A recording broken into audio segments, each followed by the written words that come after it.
খাগড়াছড়ির একদিনের day tour ভ্রমণে আপনাদেরকে স্বাগত জানাচ্ছি। আজ আমি খাগড়াছড়ির মোস্ট কিছু পপুলার জায়গা আপনাদেরকে ঘুরে দেখাবো। খাগড়াছড়ির মোস্ট পপুলার জায়গাগুলোর মধ্যে রয়েছে রিসাং ঝর্ণা, সুবিশাল বিস্তৃত চা বাগান এবং সেলফি রোড, রাবার বাগান, আলুটিলা গুহা এবং আলুটিলা পর্যটক কেন্দ্র।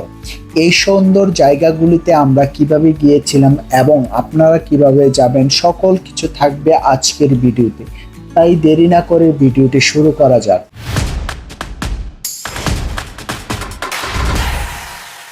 আসসালামু আলাইকুম। আমরা কুমিল্লা থেকে ভোর 5টার সময় 5টি বাইক নিয়ে মোট 9 জন খাগড়াছড়ির উদ্দেশ্যে রওনা হই। সকাল সকাল রওনা হওয়ার কারণে আমাদের পেটে প্রচন্ড রকমের ক্ষুধা লেগে যায়, তাই বারুরহাট এসে কাশবন রেস্টুরেন্টে সকালের নাস্তাটি আমরা সেরে নিই। কাশবন রেস্টুরেন্টের পরিবেশটি অনেক সুন্দর ছিল, সাজানো গোছানো এবং কি খাবারের মান অনেক ভালো ছিল। সকালের নাস্তা শেষ করে আমরা বারুরহাট দিয়ে খাগড়াছড়ির উদ্দেশ্যে রওনা হই। কিছু দূর যাওয়ার পরে দেখলাম রাস্তার অবস্থা অনেক বেশি জরাজীর্ণ। কিছু কিছু জায়গার মধ্যে রাস্তার কাজ চলছে। যারা কুমিল্লা কিংবা ঢাকা, বরিশাল থেকে আসবেন তারা বৃষ্টির দিনে একটু সাবধানে রাইড করবেন, কারণ রাস্তার অবস্থা অনেক বেশি খারাপ, যার ফলে অনেক বেশি অ্যাক্সিডেন্টের প্রবণতা বেড়ে যায়। তাই বৃষ্টির দিনে আপনারা একটু সবকিছু চিন্তা ভাবনা করে আসবেন। হিয়াকো বাজার থেকে একটু সামনে আগালে দেখতে পারবেন হিয়াকো রাবার বাগান। আমরা যে রোডটি দিয়ে এখন যাচ্ছি সেই রোডটিকে বলা হয় সেলফি রোড। আল্লাহর সৃষ্টি যে এতটা সুন্দর কেউ চিন্তাও করতে পারবে না। তাই আমরা একটু সৌন্দর্য উপভোগ করার জন্য রাবার বাগানে চলে গেলাম এবং কিভাবে রাবার সংগ্রহ করা হয় সেটিও আমরা একটু ঘুরে ফিরে উপভোগ করতেছি এবং কিছু সেলফিও উঠিয়ে নিচ্ছি।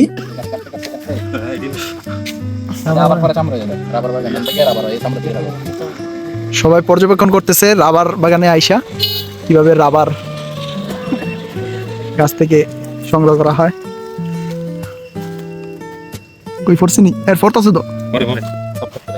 রাবার বাগানের সৌন্দর্য উপভোগ করে আমরা খাগড়াছড়ির উদ্দেশ্যে আবারও রওনা হয়ে গেলাম। খাগড়াছড়ি যাওয়ার পথে রাস্তার দুই পাশে যে চা বাগানটি পড়ে সেই চা বাগানের সৌন্দর্য উপভোগ করার জন্য আমরা দাঁড়িয়ে পড়লাম। বৃষ্টির কারণে সেই চা বাগানের সৌন্দর্যটা যেন আরো দ্বিগুণ হয়ে উঠেছে।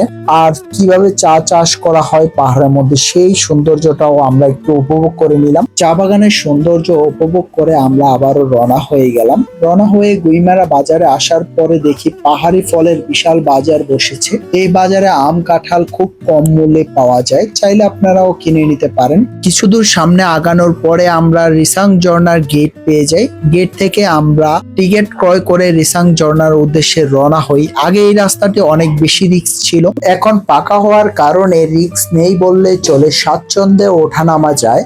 এসে আমাদের ক্লান্তি দূর করার জন্য কিছু ডাব ক্রয় করে নেই রিসাং ঝর্ণার সামনে থেকে।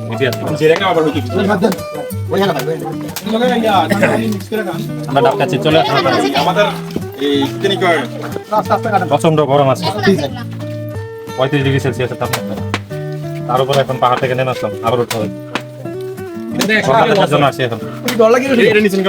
পর্যটকরা পাহাড় থেকে রিসাং ঝর্ণা পর্যন্ত পৌঁছানোর জন্য 400-রও অধিক পাকা সিঁড়ির ধাপ তৈরি করা হয়েছে এবং কি রিসাং ঝর্ণার সৌন্দর্য প্রতিটা পর্যটককে মোহিত করে এবং অনেক অনেক পর্যটকরা তাদের ক্লান্তি দূর করার জন্য রিসাং ঝর্ণাতে গোসল করে, কেউ কেউ ঘন্টার পর ঘন্টা বসে থেকে রিসাং ঝর্ণার সৌন্দর্য উপভোগ করে। রিসাং ঝর্ণার সৌন্দর্য উপভোগ করে আমরা চলে আসলাম খাগড়াছড়ি শহরে দুপুরের লাঞ্চ করার জন্য।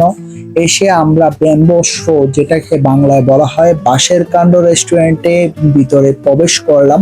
ভিতরে পরিবেশটা অনেক সুন্দর, সাজানো গোছানো এবং কি খাবারের মান কতটা ভালো সেটাও আমরা দেখবো আজকে।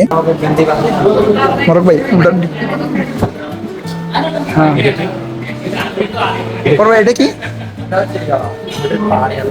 পাহাড়ি আলু, আর এটা সিম, চিংড়ি মাছ দিয়ে সিম।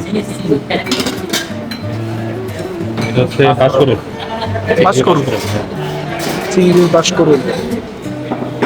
এটা হচ্ছে কাঁঠালের বিচি, চিংড়ি।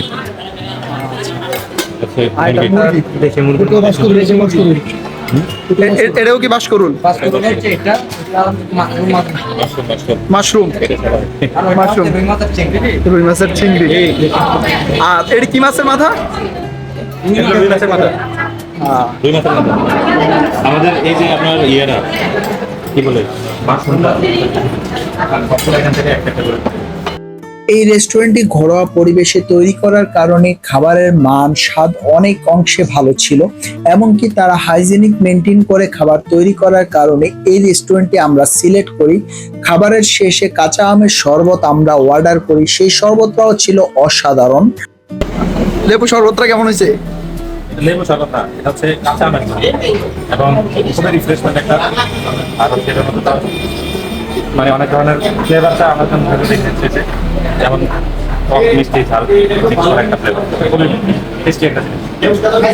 আমরা দুপুরের লাঞ্চ শেষ করে খাগড়াছড়ি শহর থেকে 3 কিলোমিটার দূরে আলুটিলা গুহা দেখার জন্য চলে আসলাম। টিকিট কেটে ভিতরে প্রবেশ করার পরে দেখতে পেলাম পাহাড়িদের বিভিন্ন দোকানপাট, যেখানে পাহাড়িরা তাদের হাতের তৈরি বিভিন্ন জিনিসপত্র বিক্রি করে থাকে। আর পাশে আছে আলুটিলা পর্যটক কেন্দ্র।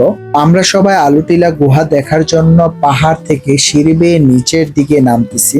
আলুটিলা গুহাটি দুটি পাহাড়ের মাঝে দিয়ে পাহাড়ি বৃষ্টি ঢলের কারণে এই আলুটিলা গুহাটি তৈরি হয়েছে। পরে সেনাবাহিনী দ্বারা রক্ষণাবেক্ষণের ফলে পর্যটকরা এই আলুটিলা গুহাটি পরিদর্শনের সুযোগ পায়।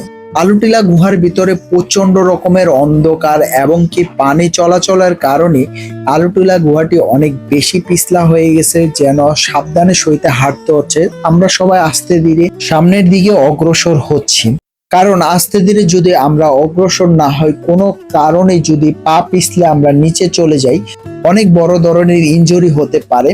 তাই আপনারাও সাবধানে আসবেন। আর উপর থেকে আলুটিলা গুহার দিকে তাকালে মনে হয় একটা ভয়ানক এক দৃশ্য। আলুটিলা গুহা ঘুরে আমরা আবার সিঁড়ি বেয়ে উপরে উঠলাম, উঠে আমরা চলে আসলাম আলুটিলা পর্যটক কেন্দ্র। আলুটিলা পর্যটক কেন্দ্রটা এত সুন্দরভাবে তৈরি করা হয়েছে, দেখলে আপনার মন প্রাণ জুড়িয়ে যাবে। আর বৃষ্টির কারণে যেন প্রকৃতি আরো নতুন রূপে সেজেছে। প্রিয় মানুষদেরকে নিয়ে ঘোরার জন্য পারফেক্ট একটি জায়গা হতে পারে আপনার খাগড়াছড়ি ভ্রমণ। তাই একদিনে আপনি এইসব সুন্দর জায়গাগুলো থেকে ঘুরে আসতে পারেন আপনার প্রিয়জন কিংবা বন্ধু বান্ধবকে সাথে নিয়ে। যারা আমার চ্যানেলে নতুন, আমার চ্যানেলটিকে সাবস্ক্রাইব করে দিবেন, পাশে থাকা বেল আইকনটি বাজিয়ে দিবেন। যারা ফেসবুক পেজ থেকে দেখতেছেন, লাইক কমেন্ট শেয়ার দিয়ে পাশে থাকবেন। ভালো থাকবেন, সুস্থ থাকবেন। আসসালামু আলাইকুম।